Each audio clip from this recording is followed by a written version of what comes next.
Hello, good afternoon, everyone. Morning if you are joining us from Australia, maybe late in the evening if you're joining us from the UK. I know there are a few of our friends from around the world joining us.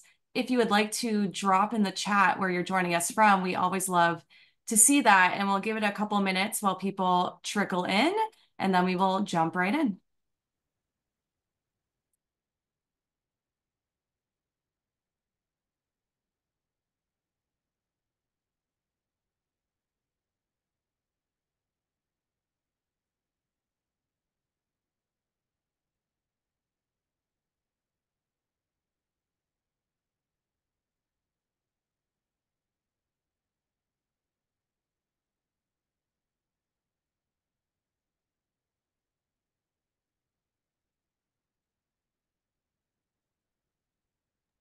All right, I'm starting to see that participant number start to slow, but as people join us, we'll just jump in and they can jump in wherever we are in the discussion. But thank you all for joining us. My name is Dr. Samantha Bureau, and this is our third and final webinar of this year's International CTE Awareness Month.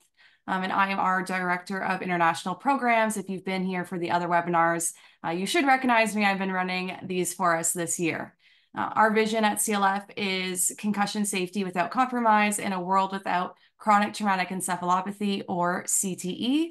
Throughout February, we are continuing to share educational and clinical resources related to this degenerative brain disease caused by repetitive head trauma. So to date, we've highlighted the latest research findings, and where we're headed with our scientific studies on CTE. But as we know, and we'll talk about a bit later during my presentation, conversations about CTE reached the mainstream media only within the past 15 to 20 years. And thanks to, in large part, CLF and our research partners at Boston University and their CTE Center, which really raised the alarm about the long-term effects of brain trauma experienced by American football players predominantly at the time. But during International CTE Awareness Month, we want to emphasize how raising awareness and promoting CTE prevention has truly become a global conversation. And as we'll discuss today, we still have a very, very important work ahead of us, both in researching and advocating for populations affected by this disease. So for part 3 of our CTE Awareness Month series, we're focusing on CTE in women. And I am very, very excited to have our guests here with us today because there are still very few brain bank diagnoses worldwide for women with CTE. But as more women have fought for and gained access to serve in the military, play high-level and professional sports, the need to study the effects of repeated brain trauma in women is just as important as researching their male counterparts. So today's guests all bring unique perspectives about CTE, and all three strongly support further research into how this disease supports and affects women worldwide. I do want to begin with a content warning, however, so some of the conversations with today's guests will include mentions of domestic violence and suicidal ideation, and that may be triggering for some viewers. So just wanted to let everyone know before we jump into the contents that you are aware. If this is the first time you've joined our CLF webinar series this month, we are so glad that you've joined us, and we also encourage you to check out the first 2 webinars in our series. So you see here on the screen QR codes that you can scan. But earlier this month, we had guests from our 4 countries share their experiences with CTE and how they were inspired to join the fight to end CTE. And then last week, we spoke with research experts about the state of CTE research and what to expect in the next few years. We also shared updates on research efforts into veterans who were exposed to repetitive head trauma through military service. So again, you can watch each of these webinars either by scanning the QR codes on your screen, or the links are in the chat if you prefer to find them directly. And those are on our YouTube channel. So while today's focus is on women, we do encourage everyone interested in CT research to join the CLF Research Registry. You don't need to have a history of exposure to head impacts to join the registry. Many of the studies do require control, so individuals to compare against those with chronic exposure. And if you would like to join the registry, you can visit pledgemybrain.org to learn more about clinical research, brain donation, and then the ongoing recruiting efforts for upcoming studies. For anyone who is concerned about suspected CTE or long-term concussion symptoms, the CLF helpline is here for you, no matter where you live. So we do operate this around the world in the countries we operate in. Our dedicated team can connect you with vetted providers who know what you're going through. And if you don't already, if you haven't gone to this page before, they really provide a really wonderful resource, whether it's education, those providers, like I mentioned, or even connecting you with someone who knows what you're going through some of our peer support programs. If you don't already, please go ahead and follow CLF on all of our social media channels as we expand our global conversations throughout the month. We will post the links to our pages in the chat now, including our CTE Resources Facebook community. This is a closed community that allows you to connect with others who are concerned about CTE and ask those questions that you maybe might not be comfortable asking in a more open forum. So for today's discussion on CTE in women, 3 guests will join us and share their experience with the disease and their motivations for continuing to raise awareness. So we'll speak with Dr. Maria Grace Serratos, who will share her healing journey and the family tragedy that led her to a shocking revelations about CTE. We also have actor and filmmaker Sydney Scotia, who will explain the goals of her first feature-length documentary, which focuses on women affected by repeated brain trauma. And then finally, former college soccer player Kelly Lindbergh will explain some of the challenges of living with suspected CTE and what gives her hope. Before we welcome our guests, I will take a few minutes of your time to go over where women figure into the CTE conversation today, and then ways you can get involved to help CTE boost research and advocacy for women affected by brain trauma worldwide. So with that, I will jump into just a brief scientific presentation. We'll try and keep it nice and short for you. But for those of you who were here with us last CTE Awareness Month, you may remember my presentation on a paper that Dr. Nowinski and I wrote alongside our global brain bank colleagues called Applying the Bradford Hill Criteria for Causation to Repetitive Head Impacts in Chronic Traumatic Encephalopathy.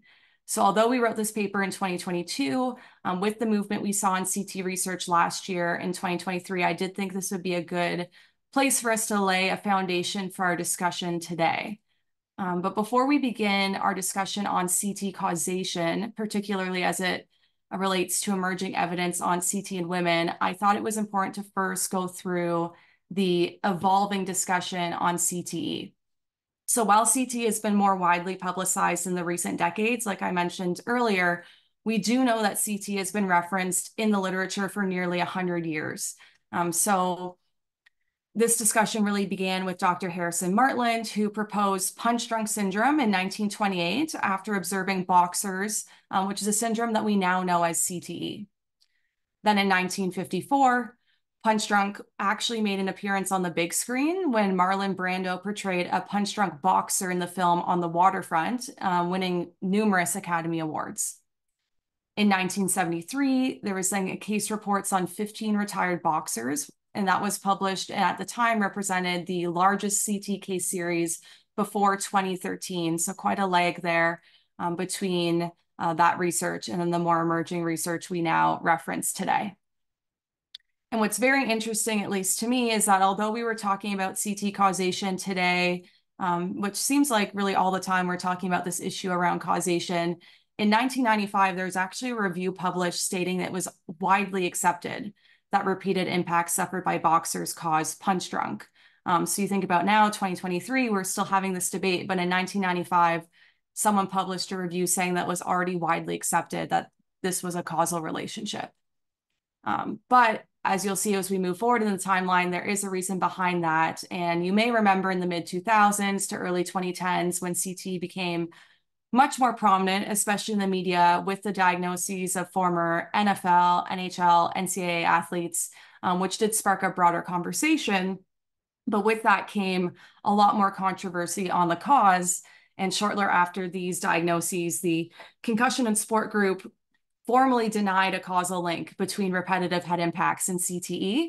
And then they did the same again in 2017 when they updated their consensus statements. So again, very stark contrast to what Walsh had previously published in 1995. Most recently, however, the NINDS updated their language on CTE causation to state that CTE is caused in part by repeated traumatic brain injuries. And this language has now been adopted around the world by various sport and government bodies. And this change in language is actually due to this paper that I'm going to be walking you through today. So very excited that we were able to make this kind of impact. But notably, for those of you who are following the area, 2023, there was another concussion and sport group consensus statement. And while the NINDS and groups around the world have been adopting this language, they did not adopt this language in their updated statement. So still no consensus from that group on CT causation.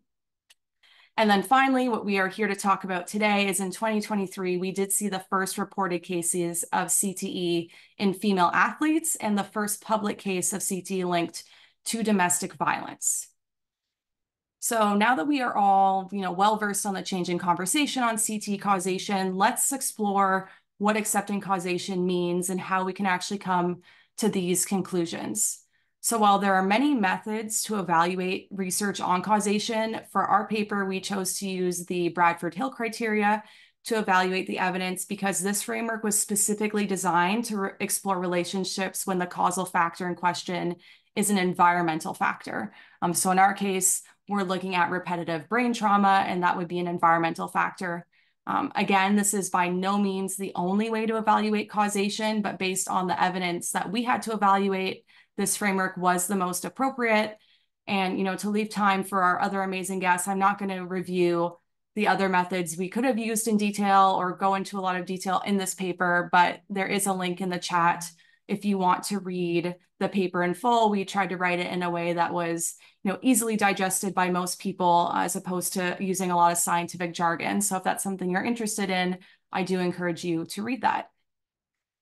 So the Bradford-Hill criteria, which is what we used here, consists of 9 different viewpoints that are used to analyze the evidence when drawing conclusions about causation.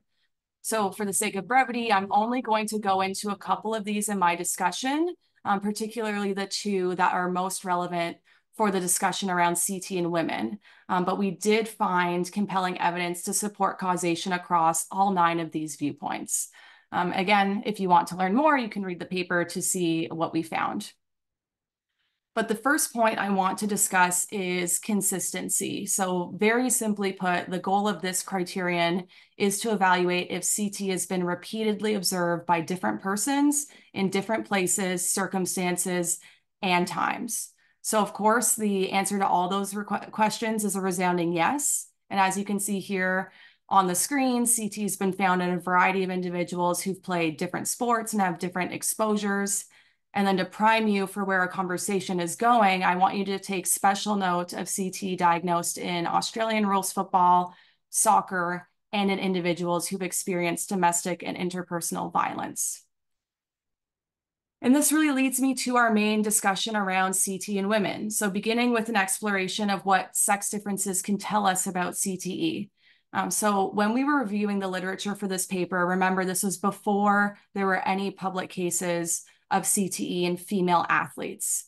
But we knew that there was no published cases in this cohort and, few in women generally, like we did see some in those with experience with domestic violence, but in general, there was not the number of cases in women as we were seeing in men.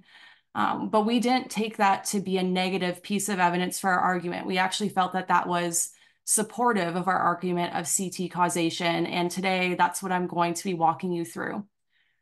So first, a sex differential or a time sex differential, as it's been called in the literature, has actually been previously reported when looking at the link of causation between smoking and various cancers, mostly lung cancer. So as you can see here on your screen, in 1964 and in 1982, the United States Surgeon General reports both cited differences in smoking habits in men versus women, particularly the lag between men when men started smoking heavily relative to when women began smoking heavily. So basically what they were saying is that, well, we aren't seeing the same rates of these cancers in women, but that is because if you look at the historical data, most of these women began smoking much later in men. So that is what they would consider a time trend sex differential, a time sex differential. And what they found is that this then related to the mortality rate in these individuals. So further providing, a causative explanation for why they might be seeing these differences. But really bringing this back to the context of repetitive head impacts in CTE, we do know that, something similar was observed in the sports world, as we saw with smoking and the development of various cancers. With sports in particular, we do know there's been historical differences and discrimination in sports participation amongst women. So prior to Title IX, which was enacted in 1972, females weren't given the equal opportunity to participate in school sports, which means that there today are very few female former contact sport athletes over the age of 60 in the United States. And although there are certainly cases of diagnosed CTE in younger individuals, and we've featured some of those stories throughout this month, to date, CTE has been predominantly diagnosed in former older athletes. And because CTE is a progressive disease, which means it takes time to develop and worsens over time, it's very possible that women with substantial exposure to these head impacts might not yet have developed symptoms that suggest a dementing brain disease that could lead to their brain being donated to a brain bank for study. And then there's also overall differences and opportunities for women to play at the professional level, which then can alter the length of their career relative to men in the same sport. So while there's certainly many more opportunities today, historically, there have been very few opportunities for women to participate at the professional level, whereas men have had that opportunity for quite some time. But finally, the last piece of evidence that we use to explain why we weren't seeing cases of CT in women at the same rate as men is that at the time, and still to this day, the primary exposure for the majority of the diagnosed CT cases that we know of is American football. And certainly women do participate in American football, but the majority of women and girls who do participate in this sport are playing in the touch or the flag versions, which are both associated with much less RHI exposure, so much less exposure to those repetitive head impacts that we know cause CTE.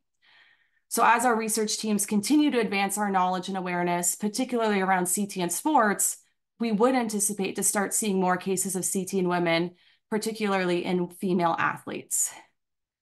And lo and behold, just 1 year after we published this paper, the first case of CT in a former female athlete was published. So this case came from our colleagues in Australia at the Australian Sports Brain Bank, and it ignited a global conversation on CT in women. Heather Anderson was a former professional Australian rules football player. And then just a few months later, in October, the Unite Brain Bank released their paper reviewing cases of CT in donors under the age of 30. And if you were here earlier in the month, you may remember one of our guests' son was also featured in this paper, but among this group was the first American female athlete diagnosed with CTE, this time a soccer player. And then if you go back to one of my first slides today, you will notice that even prior to 2023, we were aware of cases of CT linked to domestic violence. And these cases, represented the very few cases we had of CT in women. But importantly, late last year, also in October, the first public case of CT linked to domestic violence was shared. And this was a huge step in raising awareness around brain injury and CTE as it relates to domestic and interpersonal violence. And because we are so fortunate to have Dr. Maria Garay-Serratos here today to share her mother's story, I won't speak any longer on this case, and I'll save the rest for my discussion with her in just a few minutes. But to continue the momentum of what we saw in 2023, we do need your help. So in order to continue to advance CT research in women, we do need to first continue to drive awareness and discussion on this topic. Webinars like this one are a great way to spread the word. So I would encourage you to share the webinar recording with your friends and family when we send it out. But we also, as we mentioned earlier, need to continue to encourage women to participate in clinical research and donate their brains so our colleagues around the world can continue to search for answers that speak to the entire population, not just men.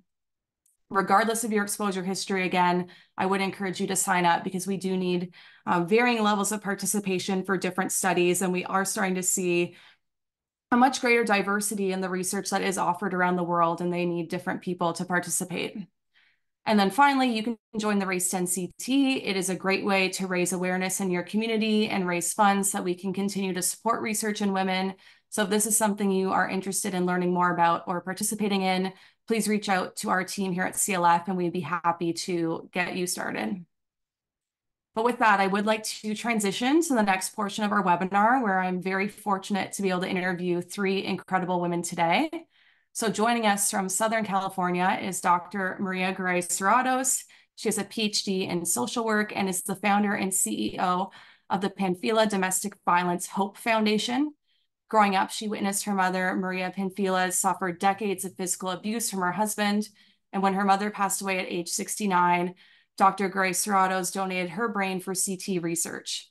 Last October, CLF and the Boston University CT Center announced Maria's diagnosis as the first public case of CT directly linked to domestic violence. Maria, thank you so much for joining us today and helping, spread the word on the important issue of domestic violence in CTE. Oh, you are still muted. There we go. Can you hear me now? I can. Perfect. All right, perfect. Thank you. Thank you. I'm really honored to be part of this webinar. So just on behalf of my mother and my family, I appreciate the opportunity to really create awareness about this issue. Yeah, and you've done a great job so far. So we're just happy to be able to elevate the message and hopefully reach more people. But to kick things off, can you tell us a bit about the namesake of your organization, your mother, Maria, who was a Mexican immigrant and mother of 7? Yes. So my mother, obviously, for me, was the most beautiful woman in the world. And she came from a small, remote town in Mexico called El Niño Jesús in the state of Zacatecas, which is central Mexico. It's a rural agricultural community. And I think that's really important because a lot of women and families live in rural parts of the world. So just wanted to really say that. She had great faith. She was really anchored in her faith. She was deeply religious, devout Catholic. She loved just being outside, gardening, being water sports. She loved her children. She loved my father. She loved her family, loved cooking. And she was extremely courageous, resilient, very determined, and had great hope for her future. Panfila, we obviously named the foundation after her for a lot of reasons. First, my mother represents what I call the silent majority. And I don't think most people realize that only 25% of domestic violence victims seek services in the traditional system of care. My mother didn't, which represents the 70 to 75% of victims and survivors and thrivers who never seek support. They really rely within the family, with their local kind of natural resources to make sense of what's happening. So we represent that sector. It doesn't mean that we aren't intentionally seeking all victims, but we want to make an effort to say we want everybody to be included in this discussion. And I also want to just highlight that my mom's name in Greek means loved by all. And I believe that my mother, anybody who met her, just really loved her. And that's what we need to extend to all victims of domestic violence. We need to go beyond the blaming and, really stop the judgment and the myths and really embrace everybody. So that's a little bit about the namesake of Panfila Domestic Violence Hope Foundation. Oh, that's really beautiful. I didn't know that about your mother's name and the Greek meaning. So how appropriate for what you were trying to do. Thank you. And then, you've spoken about this before publicly, but when did you and your siblings really begin to wonder if your mother's cognitive decline specifically was related to the repeated violence that she was suffering at home? Yeah, I'm the eldest of the 7 children, so I really took on the role of being the protector. That was my decision at the age of 4 when I realized the world that I was, that I lived in. So for me, it came during the 1970s. By that time, we were in the United States. My father was an avid professional box fan. So we would watch boxing matches. And I remember watching one of those, and it just really hit me. And I realized my mother looked exactly like those professional boxers did after episodes of domestic violence that happened in my family. So it just really resonated with me, that that's what my mom was suffering. Obviously, it took years, few years later, for me to really understand the trauma that was happening to her, and that it was chronic traumatic encephalopathy. But that's when it really resonated for me. And then what led to the decision to donate your mother's brain for research?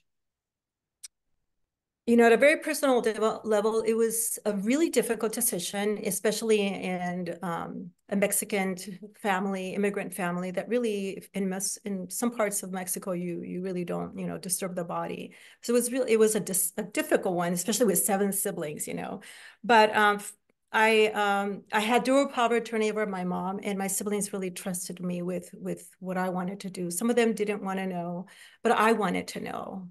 I wanted to know what happened to her for a lot of reasons.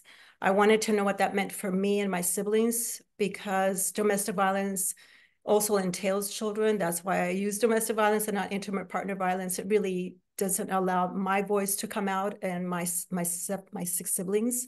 I wanted to know what it meant for us. I wanted to know what it would mean for my family, for my siblings, obviously, and then for my father too, who I suspected also had DVTBI and potentially DVCT. He was also abused as a child. So those were kind of the things that I wanted to know. I wanted to know what else could I have done? What else could I have intervened in any earlier, even though my mother was an adult and I really couldn't do much about it. But those were the personal reasons I decided to donate her brain. And I mean, after the tissue analysis, you did speak with Dr. McKee, who is the director of the CT Center and the Unite Brain Bank. And she said, in addition to Alzheimer's disease, your mother's brain showed, severe signs of CTE, and, the likes of which she had never seen in any previously examined athlete or soldier. So how did this revelation affect you and your family? I still have a really hard time with that at a very deep emotional level. I it's hard for me to make sense of that. I know that the CTE was present, the Alzheimer's was present. Then I know all the other chronic issues that were happening for her, navigating a family consumed with domestic violence, trying to be a mother, depression, and just the chronic stress of it all. It still is, it's very difficult for me to just wrap my hand and my heart around that. So I live with that. I live with that pain and all my efforts that I tried as a little girl, adolescent, young adult, to get my mother to do something about the situation, as well as focus on my father to look at alternative ways to manage stress and family conflict. I just have to live with that. I could not really save her at the end of the day. But, again, I go back to, after we heard that, is what does it mean for me? What does it mean for my siblings? We also were obviously victimized by our father.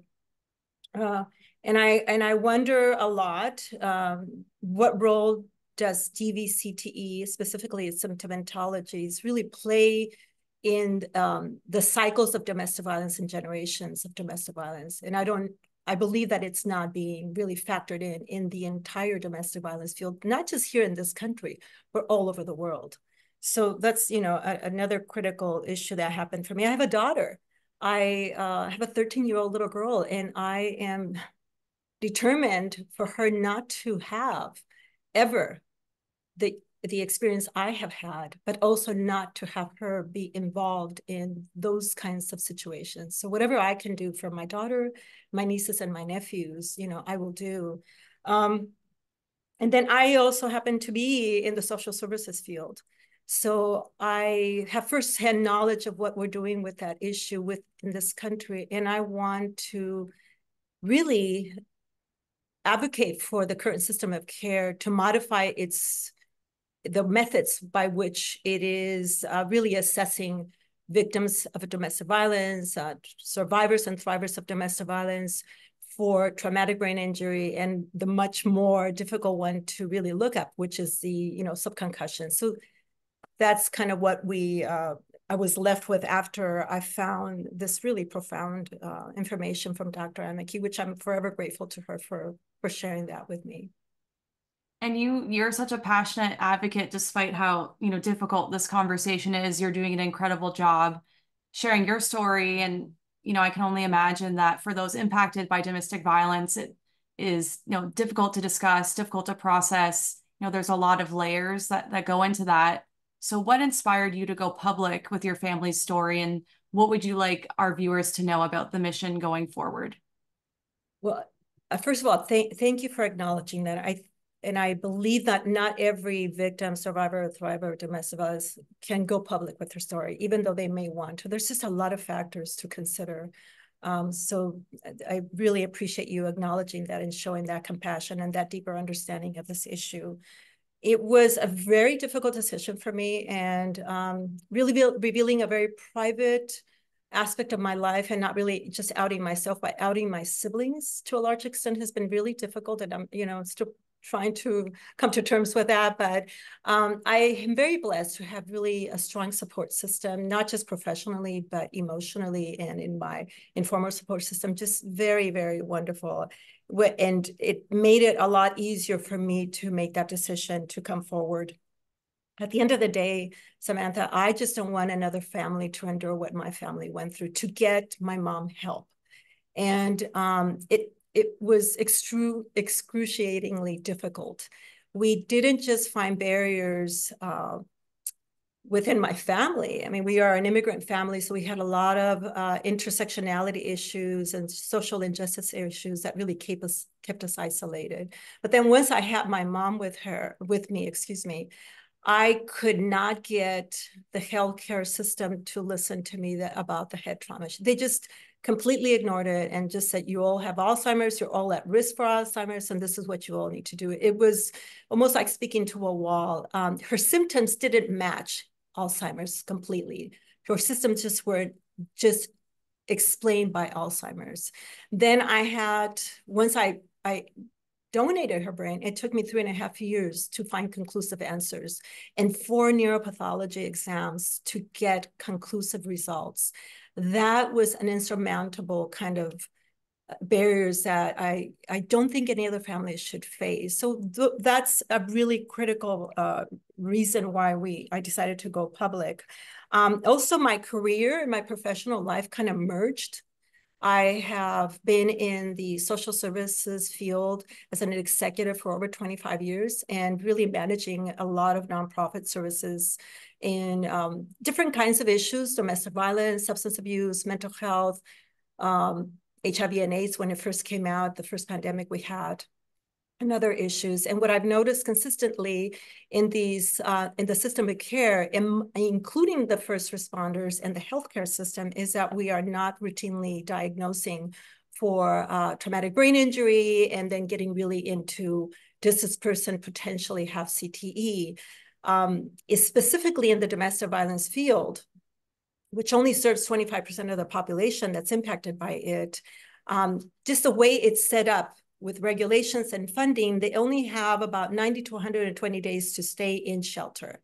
So if a woman or their child has a traumatic brain injury, and they probably have more than one, that doesn't even allow them time to heal the brain. They are perceived as being resistant usually and in denial and exit out of programs. And they go to another program, they don't succeed, and they end up being homeless on the street. In fact, domestic violence is one of the leading causes for homelessness in this country. So I really want to advocate for the system of care to really create systemic change around it, to really include this really critical issue. So, again, that's just a really important cause for me. And what I want people to learn about our mission, I'm really devoted to getting a global movement going regarding specifically the domestic violence population. 1 in 3 women in this country is been touched by domestic violence through her life. And it's higher rates for women like my mother, immigrant women, and women who are marginalized. I mean, among my population is probably a 1 to 2. So just based on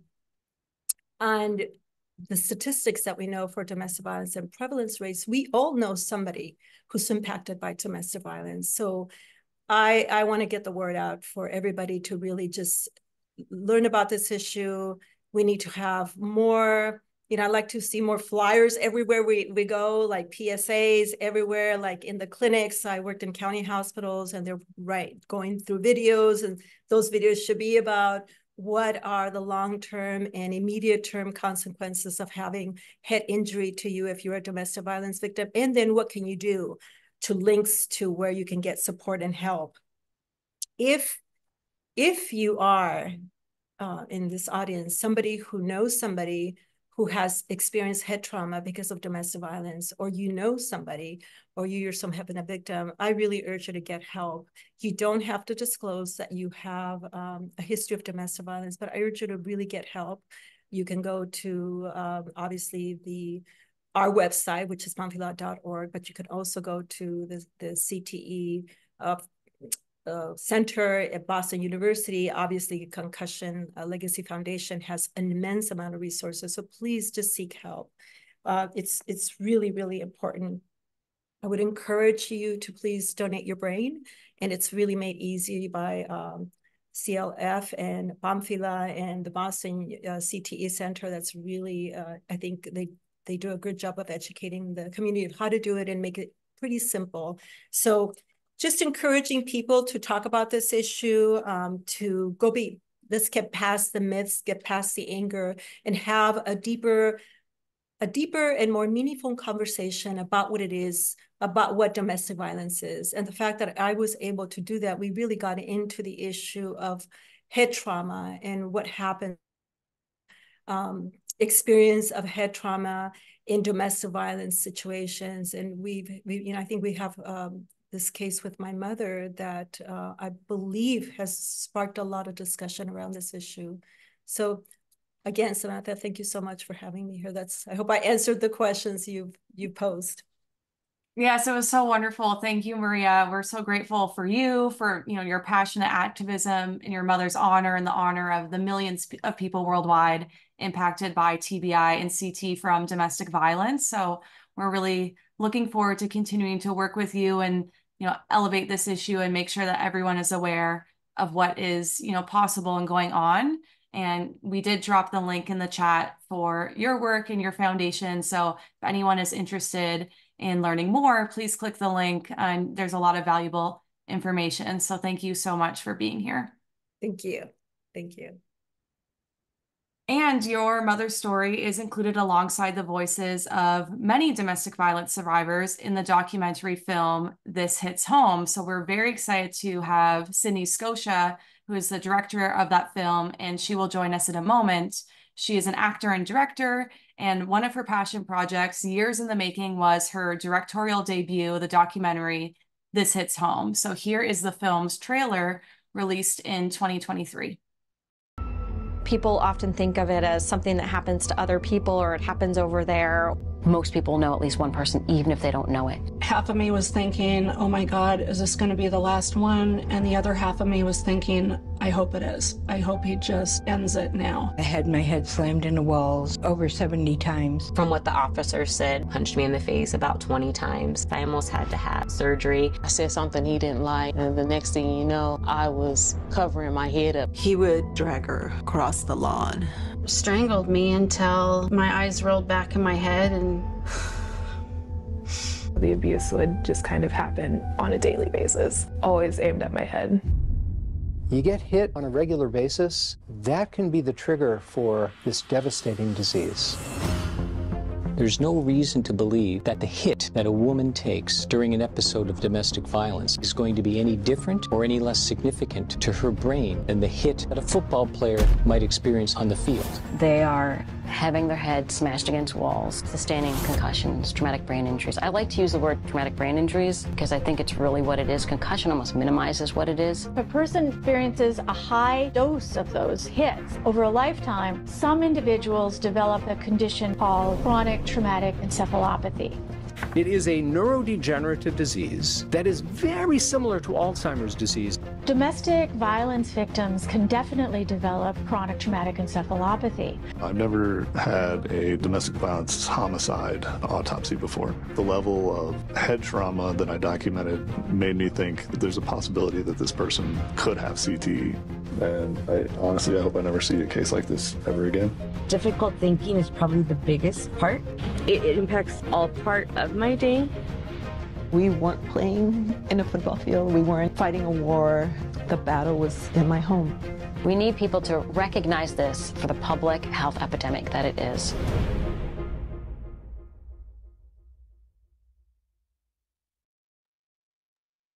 What a great trailer. So I do hope we'll drop links in the chat after our discussion with Sydney on how you can watch this. But now I would like to invite Sydney to join us. And, thank you for sharing this film and thank you for bringing attention to what you've described as a silent epidemic. And I would certainly agree with you there. Thank you, Samantha. Thank you for having me. And thank you to the Concussion Legacy Foundation for hosting this webinar. And like Maria said, there aren't many people talking about this. And throughout the years, over the course of making this documentary, I still haven't seen many people talking about this. So for Concussion Legacy Foundation to take this issue on as you have is huge. Yeah, and can you, now that we're talking about your documentary, really explain how you wound up directing a film focused on domestic violence, TBI, and CTE? Yeah. Well, my dad is a neurologist, and he's also a concussion specialist. And over a decade ago, he was asked to develop a traumatic brain injury clinic at a domestic violence shelter in Phoenix. And at that time, and even today, there was no awareness of the connection between domestic violence and traumatic brain injury. So my family and I were thinking, why would you be going to set up a traumatic brain injury clinic? Nobody knew, not even medical professionals thought to make that connection. And he was visibly shaken after coming home from that experience and told us what he saw, and women and children and pets in hiding, basically paying for daily essentials with coupons while their abusive partner is roaming free. And so this really stuck with me, and it stuck with my family. And that experience also opened our eyes to the fact that 1 in 4 women will experience domestic violence in their lifetime. And in over 80% of those cases, we now know that the head is the target and traumatic brain injury is the result. And so as a result of this whole saga over years and years of thinking about this, I was introduced to Maria. And that's when I learned that her mother had passed away from Alzheimer's, which we now know turned out to be CTE. And I didn't know what I could do to help. I just felt I had to in some way. And I felt that the world needs to hear this story and understand this devastation that affects millions of women. So what I knew how to do was make a film. I had been acting and making short films from age 17 to 19. And at 19 is when I really decided to take on this issue. And Maria really did inspire the creation of this documentary. We went into her home and started filming her with no other interviews set up, but we just knew we had to start right away. And then in This Hits Home, both you and Maria really were shocked at the lack of research, and the links between domestic violence, CTE, TBI. And you do include interviews within the film with, world-renowned researchers like Dr. Ann McKee, Dr. Robert Stern, and then our CLF co-founders, Dr. Robert Cantu and Dr. Chris Nowinski. So from those conversations, what did you take away? Like, what were those main learnings that you had? Yeah, I was really lucky to have them sit down and talk to me about this issue. And I had a few takeaways. First, CTE is not just something that happens to boxers or football players or those in collision sport.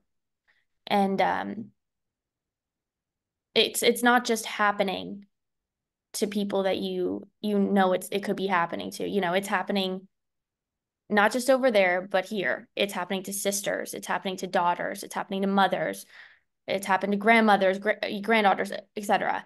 It's all in front of us, and filming this really did change the way I look at a room when I walk into a restaurant. Statistically speaking, 1 in 4 of those women could have experienced this. And these people are also hiding in plain sight. And third, there is almost no research being conducted in women who sustain TBIs. I was pretty shocked to see that there wasn't a lot of, we can't look and say, okay, they sustained a brain injury at this date. They sustained a brain injury at that date, like they can with football players. So there was no research happening at the time. And I could count on one finger when I was filming this documentary how many clinics were dedicated to serving these victims and their traumatic brain injuries. And we went to that one clinic that I could find. And fourth and finally, if domestic violence is this common and traumatic brain injury in this group of people is this common, this may be one of the missing links that might explain why dementia and depression is twice as likely to occur in women compared to men. And it's unfortunately overlooked because health practitioners may not be trained to ask and recognize and manage women who are victims of domestic violence. Yeah, there's certainly a long way we need to go. And I mean, we've come a little bit further down the road than we have been, but I agree, we certainly have a lot more we can do and a lot more research that needs to be conducted. So when people watch your film, what is the message you hope lands with them? And what do what can people do to help those who are suffering from these, quote unquote, invisible injuries? Yes. First, the main goal was just to raise awareness that repeated TBI in women as a result of domestic violence is a major public health crisis affecting the long-term cognitive, emotional, and physical health in millions of women in this country and all around the world. And if people see it and recognize it, they should have those resources ready. I mean, the National Domestic Violence Hotline is a great resource for victims and for people who see this happening. Really learning, everybody, I think no matter what industry you're in, no matter what city you're in, no matter what is going on in your life, you can learn the physical, emotional, and behavioral warning signs. That's something everybody can do. And I think it'll make us a much more compassionate and understanding society as well. If you're in a banking job and you understand the signs of traumatic brain injury, that's a wonderful thing. And everybody should know that. And make time, listen without judgment, and validate anybody who's a victim, validate anybody's feelings who has experienced domestic violence of any nature. I would say there are great resources, legal resources. Womenslaw.org is a great resource for any state around the country to see what legal resources you can have in your state. And then on my end, I always take opportunities like this, which I'm so grateful for, to raise awareness. And I want to continue to integrate this film into school curricula. So I've talked to universities and we've already implemented in a couple master's programs so that, medical and health professionals know how to recognize the signs, ask the right questions, and get these extraordinary women the help and support and protection and care that they need. Well, Sydney, thank you so much for being here and for shining a light on, this very under-researched population of domestic violence survivors struggling with brain injury. Again, This Hits Home is available for streaming on Amazon Prime Video. And if you don't have a Prime account, you can rent or purchase the film to watch it on demand. So the link is in the chat if anyone is interested. Sydney, thank you so much. Thank you so much for having me. And if you or someone you love is experiencing domestic violence, the National Domestic Violence Hotline is available 24/7 at 800-799-7233. You can also text START to 88788. This is for the United States. So this is the information should any of you need it. And then our final guest on today's panel is Kelly Lindbergh. So Kelly was a soccer phenom growing up near New Orleans, starting to play the sport at age 6 and going on to play Division I soccer at Louisiana State and then later at the College of Charleston in South Carolina. She did retire from the sport in college due to concussions and has ever since struggled with depression, mood and behavioral dysregulation, and declining cognitive function. Her doctors do believe these are symptoms of suspected CTE that she's experiencing.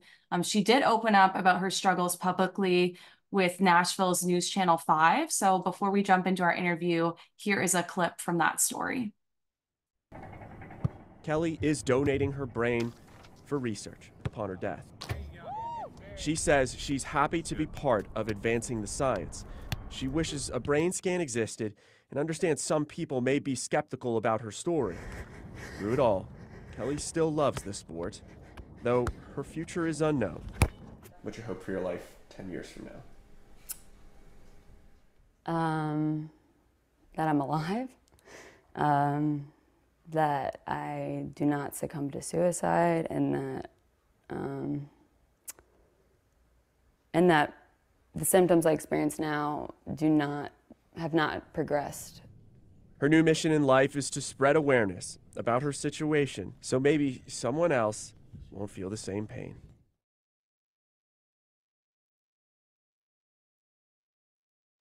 Kelly is joining us today to detail her journey and share why she pledged to donate her brain for future research. So Kelly, thank you so much for being here. Oh, you're just on mute. Knew it. Of course, thank you so much for having me. First of all, I wanted to say thank you to Sydney and Maria. You guys were outstanding, and that was great news and great information. So I appreciate all the work you guys are doing. I echo that for sure. And then, as I said in your intro, you grew up in Southeast Louisiana, you started playing soccer quite young. So when did high-level soccer become your dream? And then what type of training really went into the work you put in to get that scholarship? Yeah, so I started playing at the age of 6, like you said. By the time I was 9, I pretty much already knew I wanted to play at a high level. I was extremely competitive, goal-oriented, and driven.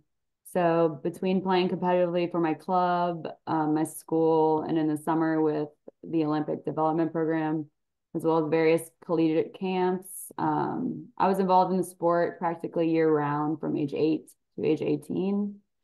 Even outside of mandatory training, I was always putting extra work in, whether it was doing sprints before practice, juggling, working on set pieces, practicing with the boys club team, weight training, etc. I was always committed to becoming an elite soccer player, and I truly loved every second of it.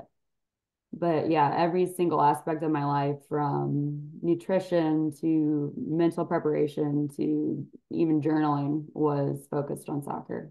So yeah. Yeah, I'd imagine you probably had the ball quite a lot during those training years. Yes. I began heading the ball as soon as I started playing, because there was no rules or regulations back then. So I started heading the ball at the age of 6.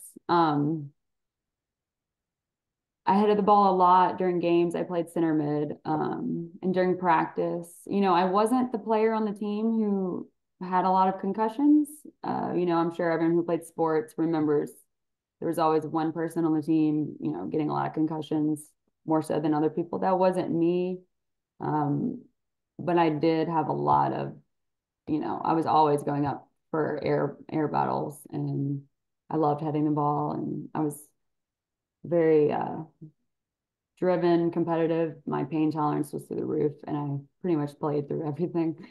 So yeah, I mean, ultimately you did achieve your dream. You got a scholarship, you played at the collegiate level, but you did have to medically retire from your concussions. And, you said that you were, a 4.0 student, and then all of a sudden, even attending class became really difficult for you. So what can you share about the months and the years that followed, having to decide to, retire from soccer because of your brain injuries?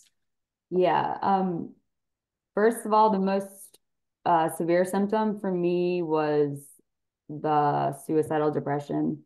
I mean, it was truly like flipping a switch on my personality. Having never suffered from depression before, all of a sudden I had severe suicidal depression, and was barely clinging to life.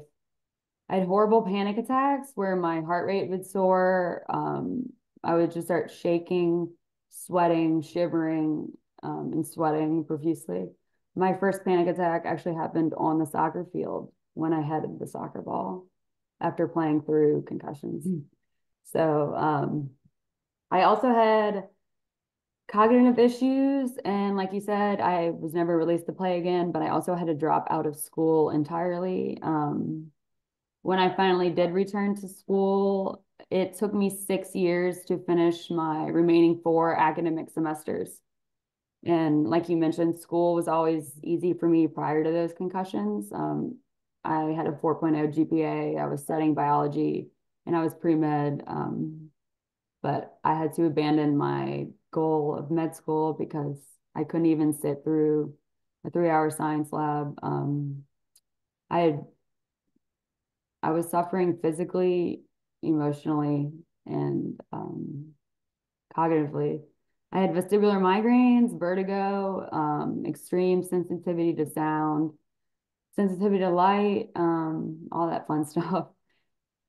And then this is where it gets kind of more like CTE. As the years passed, I began to experience random fits of rage. I've impulsively acted out numerous times, doing crazy, even violent things that are extremely out of character. For me, like, like slamming my head through windows, kicking in doors, just extremely out of character. It was becoming clear that this wasn't just post-concussion syndrome, but I never gave up trying to fully recover. And I always believed that I would make a full recovery from my college concussions. So, yeah. And, you just ran us through a lot of the different symptoms that you have experienced and are still experiencing. So what are you doing to try and overcome, your most difficult days and these symptoms that you're experiencing? First of all, I'm leaning on my medical professionals. Fortunately, today there are a few select doctors who do understand CTE now and are helping with that. There are medications and treatments that help with my symptoms. I've tried a variety of things throughout on my road to recovery, or try to recover fully, like hyperbaric oxygen therapy, neuro rehabilitation. I've done multiple years of vestibular rehab, cognitive therapy. I've done pretty much everything to try to get my brain better and fully recover, but instead of getting better, it got worse, but that is okay. I've accepted where I am at, and I forgot what I was even answering. That's okay. You did great. And I think this leads really well into my last question for you. And it's around the video that you shared this week for CLF, for our CT Hope series. And we know hope is so important in the fight against CTE. And as a registered brain donor yourself, what gives you hope as you look towards the future? I think there are many reasons to have hope. For one, science gives me hope. Awareness is growing. That gives me a lot of hope. The fact that there are so many researchers dedicating their lives to the awareness and treatment of this disease gives me more hope than anything. There is also hope for those living with these symptoms and this disease who feel like there is none. I know it's frustrating. I remember Maria referencing how frustrating it was when doctors were not listening when she was talking about her mother not having Alzheimer's and just getting dismissed right off the bat. That happened to me for 13 years. So it's very frustrating. And, a lot of people who are currently suffering from CTE are having the same issues and struggles. So they give me hope. People who are, living with this and battling with this and still have the fight and drive and resilience to be their own advocates when they don't have other people advocating for them. My loved ones who see what a monster this disease can make me at times, and who love me anyway, and who spend their time spreading awareness about CTE, that gives me a lot of hope. And yeah, I think there's a lot of things to have hope for. I am mostly excited about when there is a scan for definitive diagnosis in the living. I've been waiting for that for like 13 years now. So I'm excited for that. Yeah. And that's about it.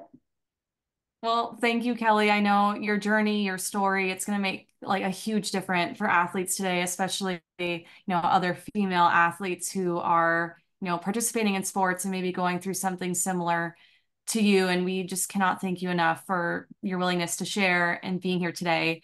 So I know we have dropped the links in the chat to your CT Hope video and your inspiring story that you recently wrote for the website. I will also note that, again, her story is very honest and it does provide, very honest details about depression and suicidal ideation. So we do want you to know that if you or someone you love is having suicidal thoughts, there is help available. Please call or text the Suicide and Crisis Lifeline at 988 for support. Kelly, thank you so much for being here. Thank you for having me. And I would like to thank each of our guests again for joining us here today to discuss CTE's impact on women. Once again, to any women on the call, please consider joining the CLF Research Registry to help narrow the gender gap in clinical and brain research. I've been peeking at the chat, and I know there's a lot of people who are really galvanized and interested in helping make this a possibility, and we certainly cannot do it without you. So we will add that link one more time in the chat. And then if you or someone you love is currently struggling with symptoms of suspected CTE, again, we are here for you. Please reach out to the CLF helpline today at the URL you see here on your screen. It will also be in the chat, and this URL is applicable regardless of what country you are in. We can help you. Our patient services team also hosts regular support group meetings for both suspected CTE patients and caregivers via Zoom. So if you're interested in joining either of those monthly meetings over Zoom or learning more about our one-on-one connection program, please visit the link in the chat to learn more. This is a great way for you to connect with other people. I noticed someone mentioning wanting a CTE women's group. So if we get enough of you joining our support groups, we can certainly try our best to make this happen and have a specific women's group for you. Finally, we do have a CT caregiver guidebook that we developed last year to provide you with resources for you and your loved ones. So if someone you know could benefit from this resource, you can download it in the chat now. Although this is a caregiver guidebook, it is certainly applicable to patients as well. We tried to take all of our most relevant information, put it in one place for you so that it's really easy to follow along. And we've heard it's been a very valuable resource for people when they go visit their physicians to, really help them with that journey.